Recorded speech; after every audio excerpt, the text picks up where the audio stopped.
Good evening, creators. Welcome to this week's CPI Q&A. As always, I am going to begin with a little bit of industry news of the week. Then we will open up the floor to questions, comments, criticisms, jokes, and concerns. The first story is a bit of a opinion piece from the gentleman who goes by the name of Perch over on YouTube. And it is in reference to a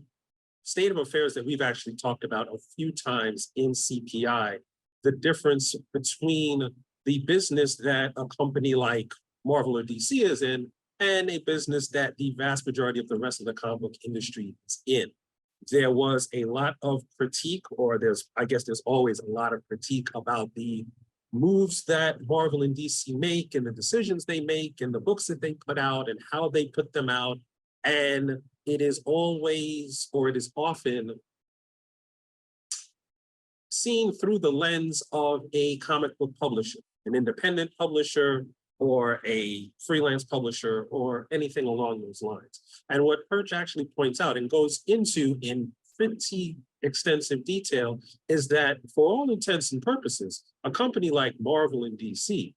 and when we're really talking about this, we're talking about a company like Disney and Discovery, is not actually in the business of selling comics. They're not in the same business that many of you are in, because many of you are trying to actually generate revenue primarily from or solely from the comics. The stories themselves have to generate money, otherwise your business is not making money. Whereas Marvel and DC, as we've mentioned several times before, is actually in the business of licensing. And the licensing brings in so much more money than the comics can, that even if either company actually set out to produce revenue that was double or triple the revenue that they're making now from selling more comics by doing any number of business techniques, it would still be dwarfed by what they're making from t-shirts or hats or any other business line that Marvel and DC have. So when you're looking at the moves that some of the big two are making, and you always need to keep what they're doing in mind, because there's going to be a ripple effect across various sectors of the industry, you cannot analyze what they're doing and compare it to the business model that you have, because they have revenue streams and they have concerns that don't apply to you at this stage. Now, perhaps 10, 20 years from now, when you are a conglomerate yourself, you will actually have those same concerns, and maybe the comic books will not actually be the sole source of income just in the same way it is for the big two. The other story that's also related to the big two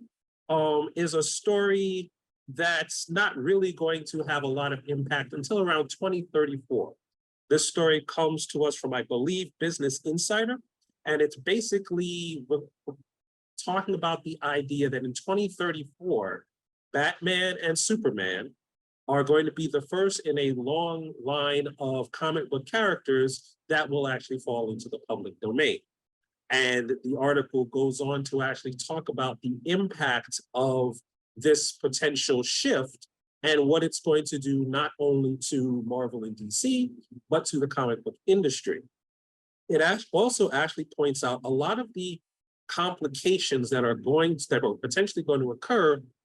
if and when this happens. And I say if and when it happens because this idea of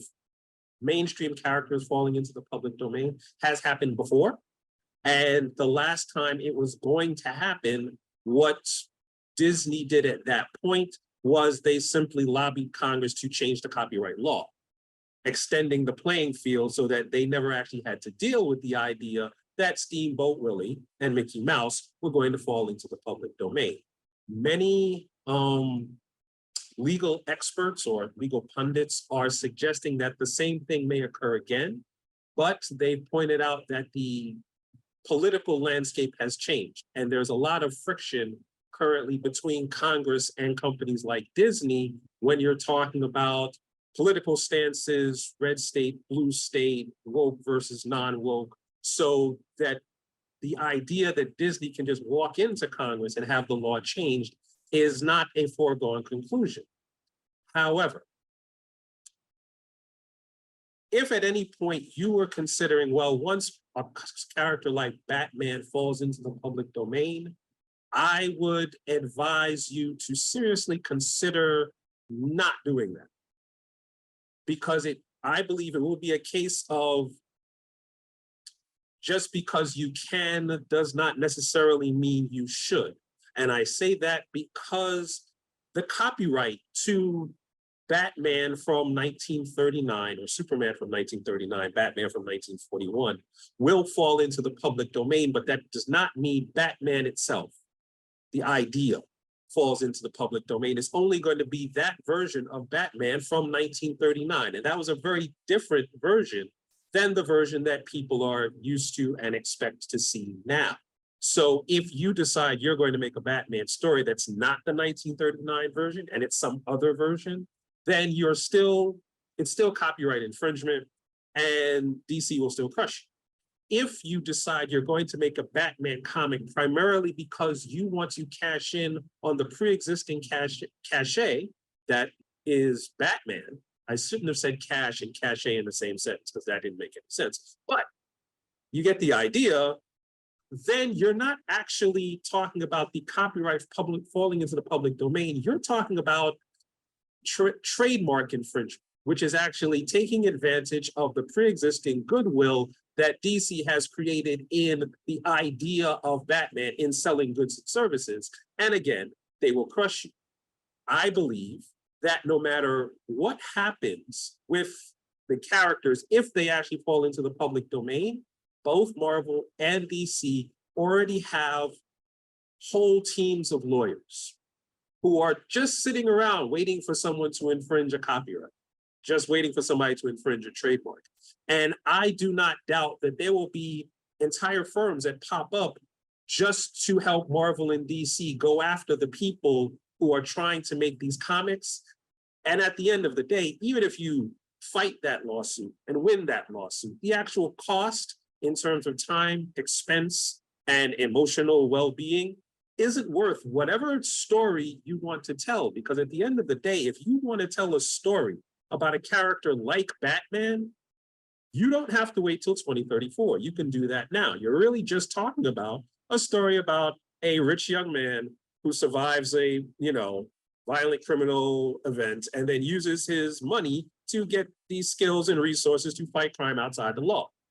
Yes, that is the origin of Batman, but it's also the origin of Moon Knight, Iron Man, Iron Fist, The Shadow, Nighthawk, and like 15 other people. If you want to make a story like that, go ahead and make a story like that, and do not rely on any character from the big two falling into the public domain, because not just the copyright, but the trademark is so valuable to these companies that it's not going to be worth your time and effort to try and go around that. The next issue is also going to be specifically legal. There was a ruling yesterday, I believe it was in the state of Virginia, against or for the book Genderqueer. For those of you who are not aware, there was an obscenity suit filed against the book Genderqueer based on a very vague Virginia law that was trying to prevent the book from being sold in bookstores and in schools in the state of Virginia. And the case was being closely watched by the comic book industry because there could have been a ripple effect of comic books being banned across the board, primarily comic books dealing with diversity and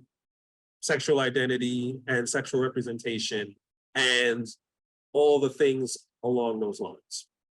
The good news is that the judge in the case actually threw the case out because the law that was being used to try to ban the book was deemed unconstitutional, both from the US Constitution and the Virginia Constitution. So at this point, Genderqueer and the other books in that vein can continue to be sold, and this case is going to be used probably as a precedent to try to protect other books. However, there are a lot of efforts to attempt to ban books in the United States, and particularly graphic novels and comics, because it is far easier for someone who wants to censor any kind of material to just flip through a comic, find an image they don't like, and then decide to ban the book. It is much more difficult to have these people sit down and read, because let's face it, many of them do not actually read, and then find something that they do not like, and then try to ban the book. So, and you have to keep in mind that in a lot of cases, these books are being banned by school boards who are not actually covered on, there's no free speech requirement for many school boards in determining what books should or should not be distributed to the students. The upside to censorship, which is an unusual upside that will be in the link that I'm about to share, is that in many cases, when a book is banned or when a book is targeted to be banned, the sales actually shoot way up. Because now all of a sudden, people who didn't realize that there was a book that they might be interested in go, oh, wow, that book is being banned by this group of people because it's a book about diverse characters. I like that book and I'm going to go buy it. So depending on how you actually leverage the idea of censorship and banning, it could be used in your financial favor as long as you keep that idea in mind and prepare for it with either your publisher or your team before the book is launched to try to leverage that potential benefit, although nobody really wants to hear that their book is being banned. I'm going to share all of these links in the chat so that everyone can take a look at them.